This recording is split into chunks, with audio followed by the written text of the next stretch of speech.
I'm going to shed a light on tonight for you. And I'm going to start with an organization called the Muslim Brotherhood. It's an organization that you heard a lot about, especially after last January with the revolution in Egypt. Not this January, but a year before that. You know, the Muslim Brotherhood, the moderate Muslim Brotherhood. The Muslim Brotherhood is the oldest Islamic terrorist organization in the world, founded in 1928, and has 70 offshoot Islamic organizations, including Al-Qaeda and Hamas. Now, if the Muslim Brotherhood, if the Islamic world, Al-Qaeda, attacked us because of our foreign policy, because we are friends of Israel, then why was the Muslim Brotherhood founded in 1928? Israel wasn't even in existence. We had an isolationist foreign policy back then. We were not in the Middle East.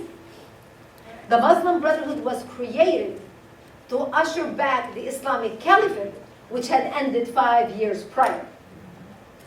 The Muslim Brotherhood wrote a plan in 1982. It's a 100-year plan for radical Islam to infiltrate and dominate the West.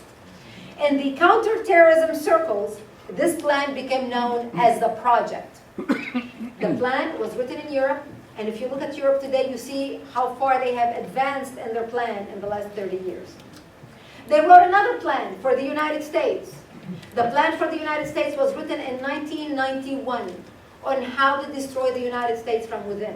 What makes the Muslim Brotherhood Project unique is it gives tactics and proposals as to how to infiltrate and dominate the West, how to use our open-mindedness against us, how to use our tolerance against us. They even give buzzwords on how you can do with Westerners, buzzwords that the West just gravitate towards. They talk about how to set up non-profit organizations and human rights organizations and maintain the appearance of moderation in order to advance radical Islam in the West. But they don't call it radical Islam. That's actually a Western invention. They call it Islam. They talk about how to place Muslim interns at different levels of government on all countries, not only the United States, in all Western countries.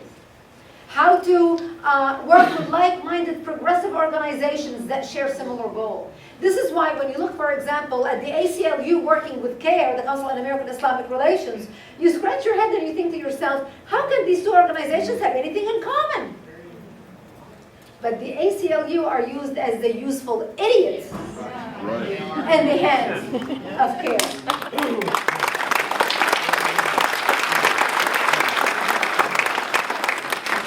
In the United States, they wrote a plan in the United States in 1991 about the destruction of the United States. This plan was presented as evidence, here is the plan, was presented as evidence at the Holy Land Foundation trial, the largest ever anti-terrorism trial in the history of the United States. It was a terror financing trial where 108 guilty verdicts were handed down. The plan's title is مذكرة تفسيرية للهدف الاستراتيجي العام للجماعة في أمريكا الشمالية, which means an explanatory memorandum for the strategic goal for the Muslim Brotherhood in the United States. Now, what makes this so important is that one paragraph I'm going to read to you out of this plan. And here's the paragraph. The process of settlement of the Muslim Brotherhood is a civilization jihadist process, which means a cultural process.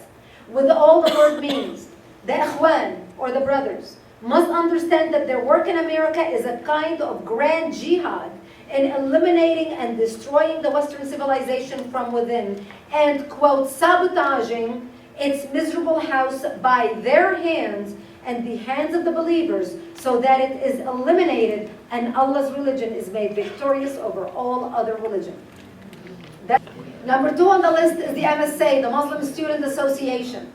The Muslim Student Association today has more chapters on American college campuses than the Democrats and the Republicans combined. The Muslim Student Association was launched in the United States in 1963. So for those of you who think this is recent activity by radical Muslims, only now we are waking up to realizing what they have been doing in the United States. Number 8 on the list is NATE, the North American Islamic Trust, which controls the majority of mosques in the United States. Number 22 on the list is IAP, Islamic Association for Palestine, which later became CARE, Council on American Islamic Relations. And they have many others. We have 29. I just touched the tip of the iceberg to give you an idea as to what we are dealing with and what we are talking about. So, how did they plan? As you can see, the Muslim Brotherhood has a military arm and has a peaceful cultural arm. You know, a social arm, kind of, if you want to say. So we know they want to attack us militarily. That's Al-Qaeda, we know the terrorists, you know, the lone wolf and all of that stuff.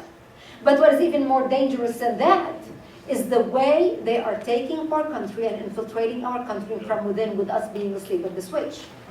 Part of the Muslim Brotherhood Project, they have educational foundations, they have media organizations, they have publishing organizations. They have decided, they have written in this plan every single way and every single loophole that they want to attack the United States in. From the education, from the media. Do you know that right now they are setting up an entertainment center in Hollywood for $20 million? Is it any wonder why we see now more and more Hollywood becoming politically correct? You're not going to see any more movies like Not Without My Daughter. Remember the movie Not Without My Daughter? You don't see movies like that anymore. That was 20 years ago. Those movies are not produced in Hollywood anymore. And there's a reason why. But what I'm going to focus on right now is how they are infiltrating our education system. Because this is how we are losing our children. They started on college campus, infiltrating the college campus with the flow from Saudi money.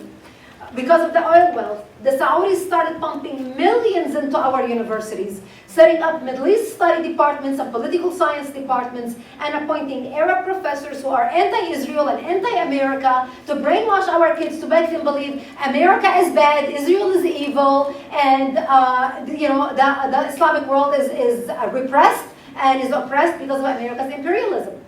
And the way they were doing it is they were using a loophole called Title VI program. Title VI program is a program instituted by our government after World War II in order to teach our children about foreign governments and foreign language so they may be an asset to our country, especially those who want to get into the State Department, the diplomatic field, go work in embassies, the CIA. That's what that program was all about, the Title VI program. So under the Title VI program, that's how the Saudis started funneling millions of dollars setting up these departments and appointing Arab professors who are brainwashing our children. To give you an idea of the Saudi infiltration into our universities, here's a list of the extent of their infiltration. King Fahd of Saudi Arabia donated $20 million to set up a Middle East study department at the University of Arkansas. $5 million donated to Berkeley's Middle East Study Department from two Saudi sheikhs linked to Al-Qaeda. Harvard received $22.5 million. Is it any wonder why Harvard invites President Khatami to speak at Harvard on September 11th, 2 years ago? Money buys a lot of influence. $28.1 million went to Georgetown. $11 million to Cornell. $5 million to MIT. $1.5 million to Texas A&M. $1 million to Princeton. Rutgers received $5 million share endowment. Also Columbia did receive that as well, but Columbia tried to lie to conceal the source of the funds. Other recipients of Saudi monies include UC Santa Barbara, Johns Hopkins University, Rice University, American University, University of Chicago, USC, UCLA, Duke University, Syracuse University, Howard University. You get the idea. From the Ivy Leagues down to the community colleges and everything in between. We pump the gas and they pump poison into the hearts and minds of our future generation. And that's why we must become energy independent today.